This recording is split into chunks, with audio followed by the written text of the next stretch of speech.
išplauks, mano laivas išplauks, nutols nuo manęs nutols, jūra liks rami, rami. Labas rytas, visi YouTube naudotojai, kas užmatysite šį video. Tiesiog noriu pasidalinti rytinių momentų, kuo pats dabar gyvenu. Tiesiog šiandieną buvo susitikimas su vaišnavais, kartojam šventus Dievo vardus, eidami palei krantą. Ir nusprendžiau toliau pratęsti. Labai fainas užsiėmimas iš tikrųjų.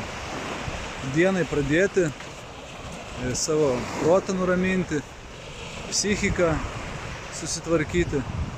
Tai žiūrint iš praktinės pusės vien yra metodai, kurie labai padeda mūsų protui. Nes jeigu mes neužsiėmam jokia veikla, kuri mūsų protą ramintų, tai mes tada papuolam į tokią situaciją, galiu pasakyti atvirai, kad mes arba gyvenam ateities kažkokiu tikėjimu tenai, kad čia tą padarysiu, toj greitai šitą, žinai, toks skubėjimas įsijungęs yra. Ir galiausiai rezultatą, kai gauni, jisai nebūna toks rezultatas, kokio tikiesi. Ir būna nusivylimas.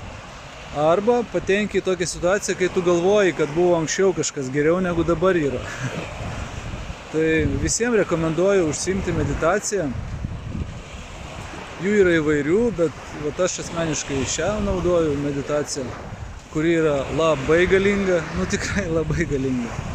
Aš realiai dabar jaučiuosi truputėlį kaip ir apsvaigęs, galbūt šiek tiek kaip ir išgėręs, tas toksai priminimas, prisimenu tas jausmas jaunystėj.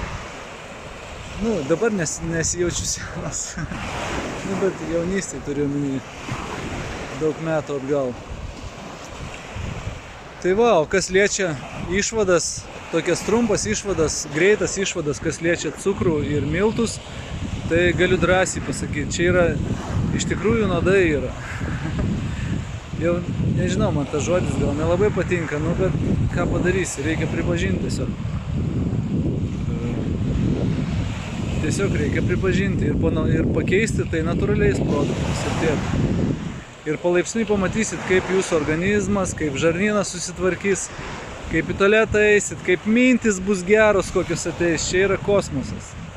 Tai visiems nuostabaus laiko, gero gyvenimo nuostabaus ir, žinot, palinkėsiu vieno svarbiausio dalyko. Labai daug entuziazmo. Iki.